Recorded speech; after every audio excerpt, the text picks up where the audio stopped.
Olá! Dentro da série de podcasts e vídeos sobre inovação frugal na América Latina, que está sendo produzida pela Rede Latino-Americana de Inovação Frugal, RELIF, hoje entrevistamos Rodrigo Eide Uemura, presidente da organização não governamental Litro de Luz Brasil.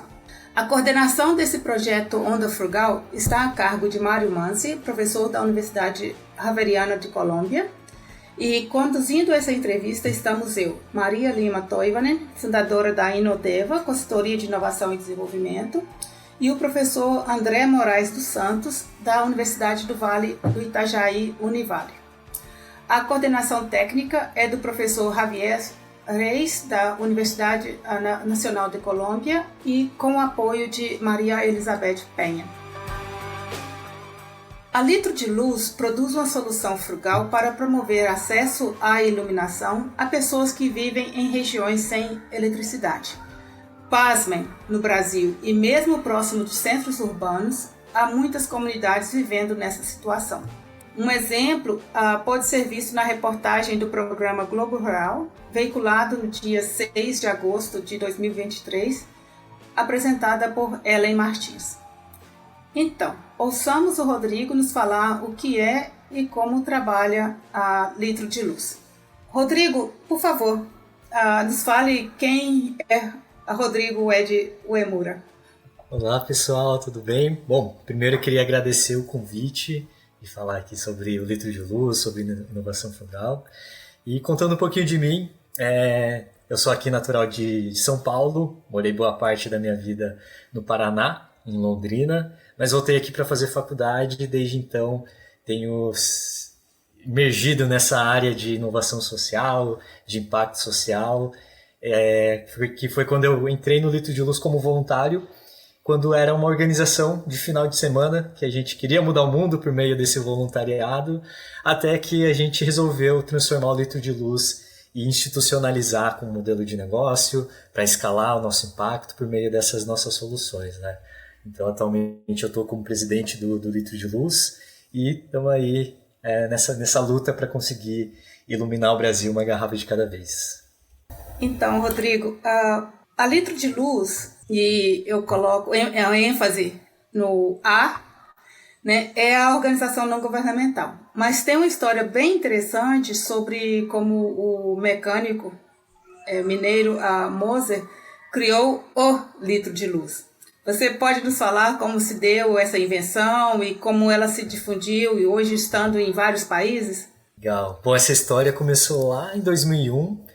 Não sei se todo mundo lembra, foi uma época em que teve muitos apagões aqui no Brasil, né? Aquela crise de eficiência energética. E por conta desses apagões, o Moser, né? O Alfredo Moser, que é uma das inspirações para o nascimento do Litro de Luz, ele estava lá na comunidadezinha dele em Uberaba, e ele pegou uma garrafa PET, encheu de água, colocou um pouquinho de alvejante para não criar musgo, e metade dessa garrafa PET ficava para o lado de fora do telhado e a outra metade ficava do lado de dentro no cômodo. Então, quando batia a radiação solar nessa garrafa, ela espalhava a luz dentro do cômodo, que era o equivalente a uma lâmpada de 60 watts, e com isso ele conseguia enxergar melhor dentro das casas, né? E vendo essa solução, várias pessoas começaram a pedir para que o Alfredo fizesse essa mesma solução nas casas lá em Uberaba, até que ela ficou muito conhecida e outros veículos de comunicação foram fazer uma entrevista com o Alfredo Moser para mostrar essa solução que é simples e conseguia impactar a vida, né, de muita gente ali em Uberaba. E essa reportagem espalhou pelo mundo todo até que chegou lá nas Filipinas. E lá nas Filipinas lá em 2011 estava tendo vários desastres naturais que muita gente ainda estava vivendo, né, convivendo com a escuridão. E aí o Ilac Dias viu a solução do brasileiro e começou a replicar essa lâmpada de Moser, né, que foi o nome que eles foram batizados.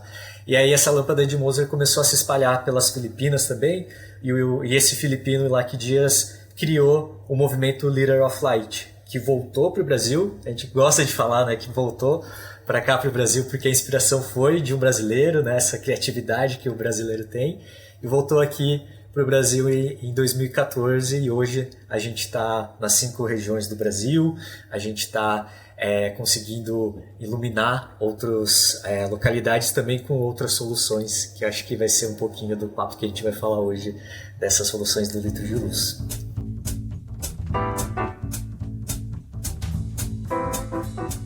Você sabia que, de acordo com o relatório Tracking SDG7, The Energy Progress Report, produzido em 2022 pelo Banco Mundial, Organização Mundial da Saúde, Divisão de Estatística das Nações Unidas, em parceria com a Agência Internacional de Energia e a Agência Internacional de Energia Renovável, atualmente 733 milhões de pessoas em todo o mundo não têm acesso à eletricidade? Isso significa que essas pessoas suprem suas necessidades de iluminação e energia com o uso de fontes que carregam inclusive potenciais riscos à saúde. No ritmo atual de progresso, 670 milhões de pessoas permanecerão sem eletricidade até o ano de 2030. Embora a percentagem da população mundial com acesso à eletricidade esteja em 91%, de acordo com dados de 2020, o desafio de aumentar o indicador de acesso é grande, porque se trata de atender a populações mais remotas e mais pobres e ao impacto da pandemia da Covid-19. Nesse episódio da série de podcasts Onda Frugal, nós vamos conhecer o trabalho da organização não governamental Litro de Luz, a qual tem trabalhado para suprir iluminação pública e residencial com energia limpa e de uma maneira frugal.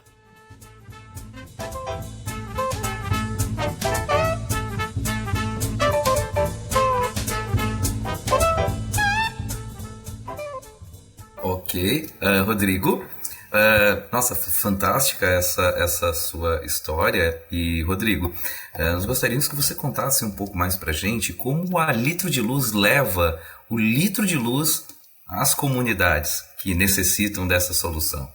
Perfeito.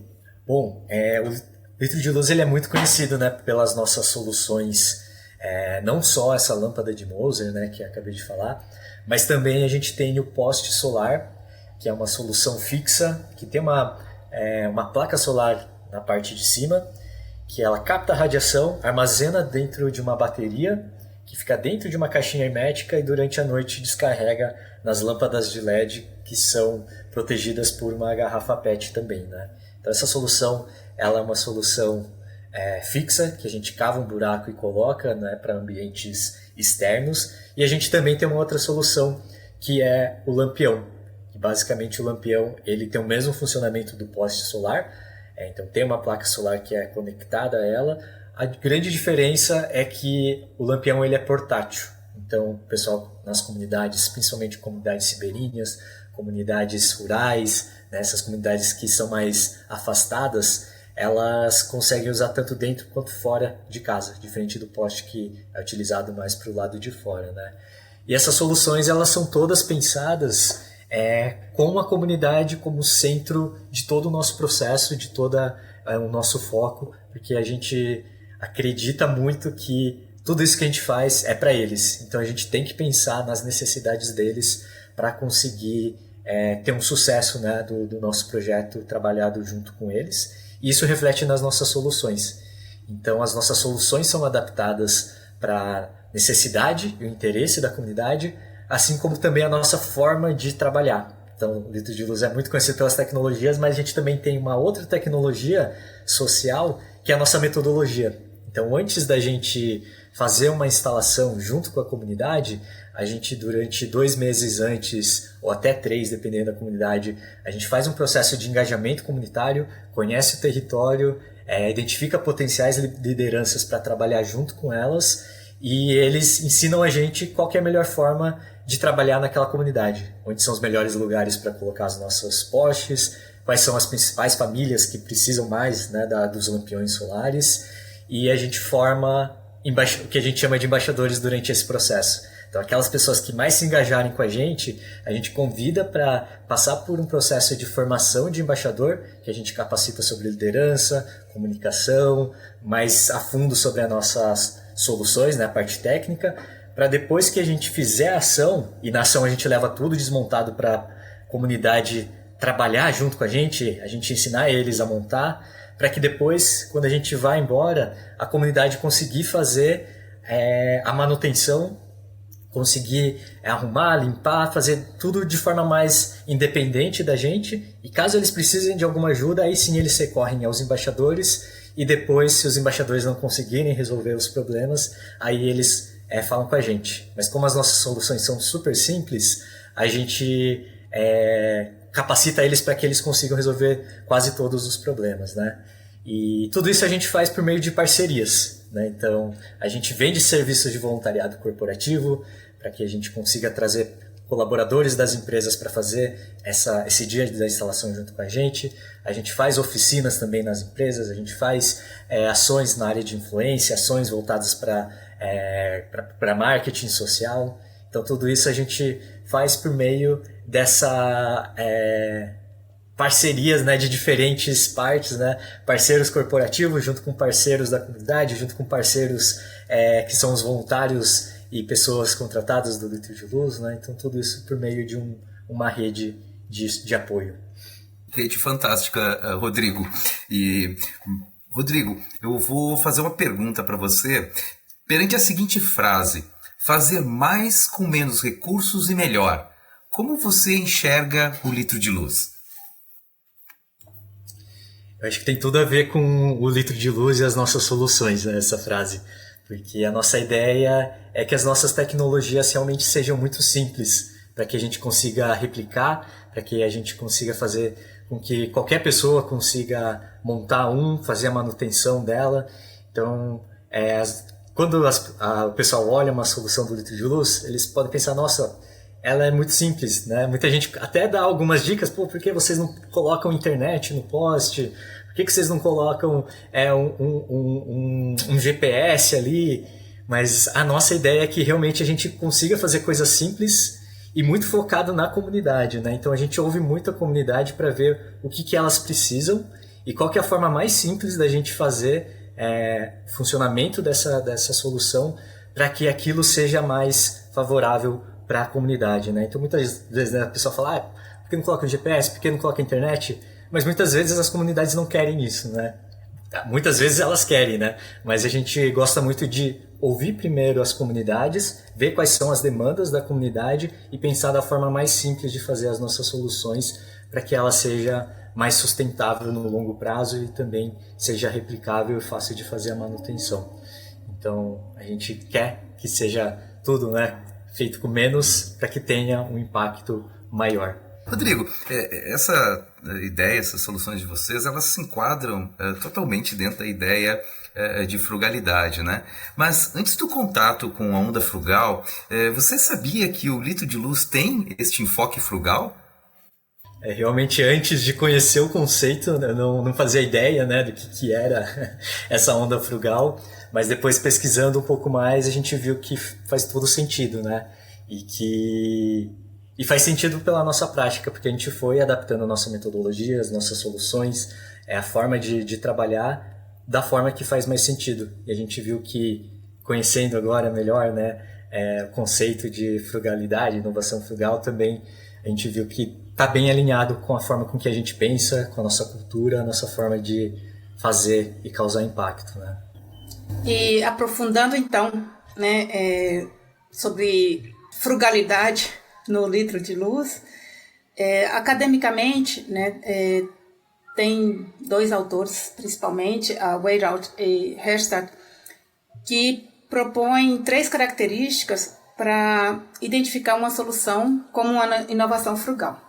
Então, eu vou ler essas características, Rodrigo, e depois você poderia, por favor, refletir, né, como o Litro de Luz incorpora, né, cada uma delas, ainda que, como você enfatizou, né, ele não tenha sido planejado seguindo essa abordagem, né, de inovação frugal.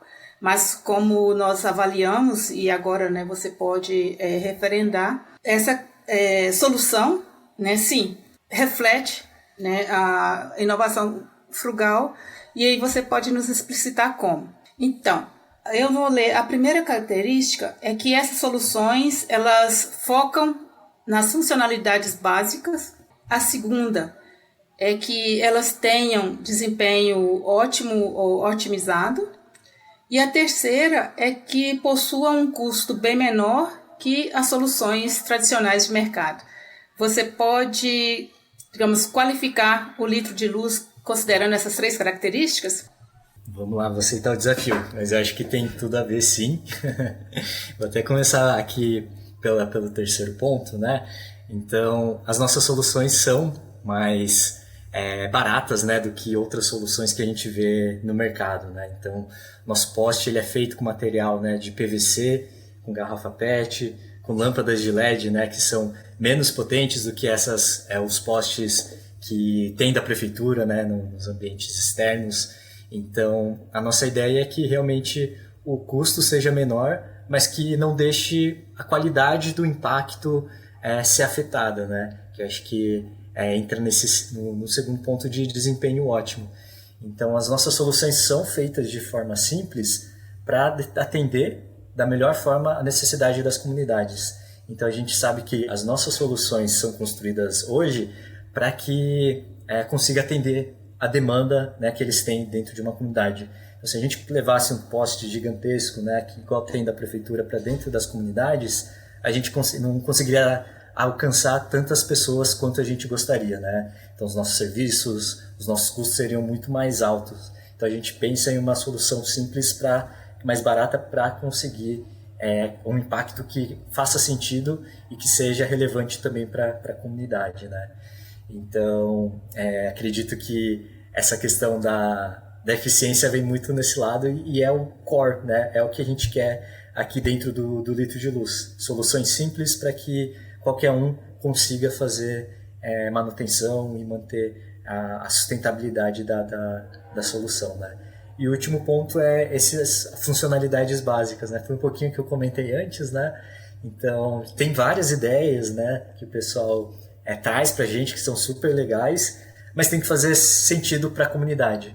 Então, a gente coloca muito, né, a comunidade, os moradores no centro da atenção, para ver o que faz sentido para eles, né? Até, por exemplo, na época da pandemia, a gente até desenvolveu um lampião em que a luz emitia uma frequência que conseguia evitar o coronavírus, né, o Covid. Então, isso foi uma demanda que a gente tinha ouvido ali de comunidades ribeirinhas. Então, a gente ouve muito o que a comunidade quer e faz uma adaptação de acordo com aquela necessidade deles, né? A gente nunca vai querer impor alguma coisa para eles, para que aquelas funcionalidades básicas alcance as necessidades básicas das comunidades. Então, acredito que nesses 3 conceitos a gente consegue passar, permear um pouquinho por cada um deles.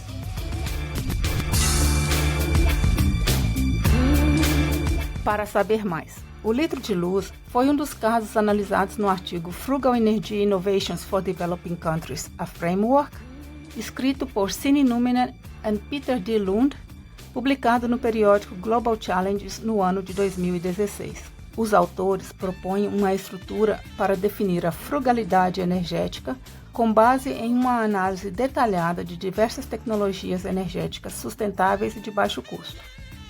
O método de avaliação de 5 critérios desenvolvido por eles ajuda a identificar potenciais inovações frugais na área de energia, o que possibilitará aumentar a adoção dessas tecnologias através de melhor adequação às necessidades locais.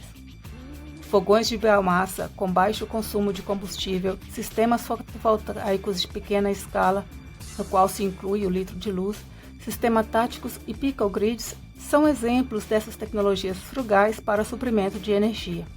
Vale a pena ler o artigo e acompanhar também outros desenvolvimentos na área.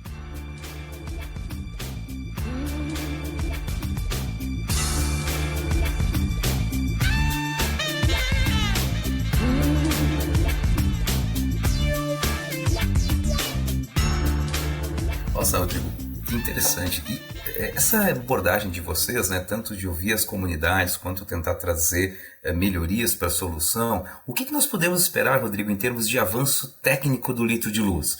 A organização Litro de Luz planeja desenvolver alguns outros tipos de soluções também? O que você pode contar para a gente aí? Legal. Bom, até um dos pontos que a gente ouve muito nas comunidades é que, além da iluminação, eles queriam ter acesso à energia, né? Então, a gente está pensando, já está estudando, desenvolvendo algumas soluções para que a gente consiga levar não só a iluminação, mas a energia como um todo, para eles terem acesso, né, à televisão, geladeira, um tanquinho, né?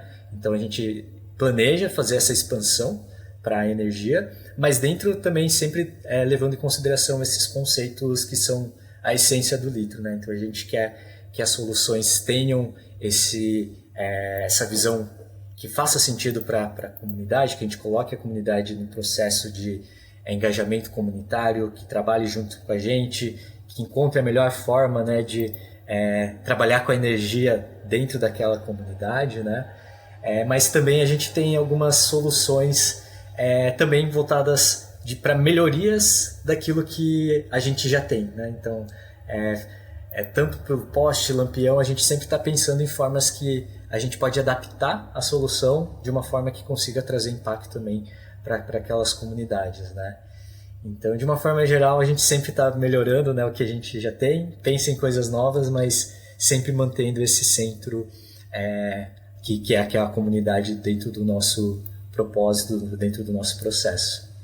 Você falou bastante e muito bem, né, sobre inovação social, engajamento comunitário, voluntariado, né, tanto individual como corporativo.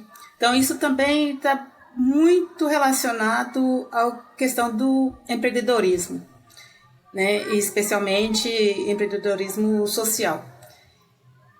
Então, se considerar, né, aqueles empreendedores que desejam desenvolver ou que às vezes já têm até alguma ideia, né, de projetos de inovação frugal, que conselho você daria a eles?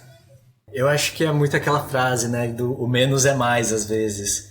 Então, é da gente juntar isso com a empatia, principalmente para empreendedores sociais, né, que querem fazer algo para transformar uma realidade, para melhorar a qualidade de vida de alguém. Primeiro a gente tem que entender o que é uma melhoria de qualidade na vida daquelas pessoas.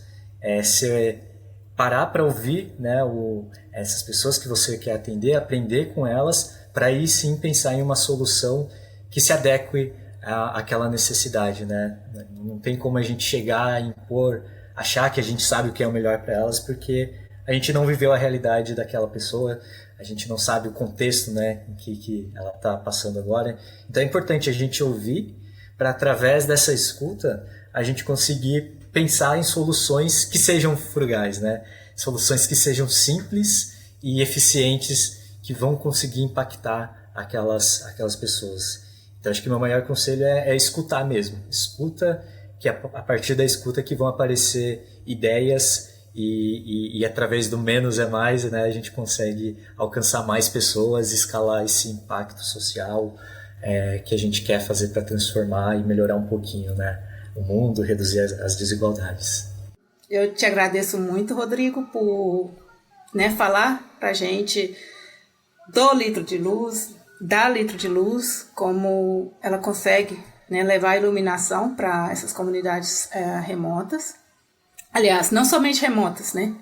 Mas, inclusive, a gente sabe aí por meio, né, de atividades, investigando sobre as atividades de vocês, que tem algumas comunidades bem próximas de centros urbanos que também sofrem dessa deprivação. Então, né, agradeço muitíssimo o que você tem nos falado e principalmente por ressaltar o papel da empatia na solução dos problemas, né, e aí por meio de uma abordagem de inovação frugal. André, você deseja dizer também algumas palavras de final aí? Não, Maria, imagina, obrigado, Rodrigo, por toda essa sua disponibilidade, e realmente não tem como não ficar encantado e motivado com toda essa história que a Litro de Luz vem escrevendo, né, e contagiando as pessoas na busca dessas soluções frugais. Eu só tenho a agradecer a sua presença aqui hoje. Obrigado. Legal, gente. Eu que agradeço disponibilizarem esse espaço, né, para a gente falar do litro, do impacto, né, a importância da empatia, de colocar, né, a comunidade sempre no centro das soluções para as transformações sociais que a gente quer. E agradeço muito. Obrigado pelo papo.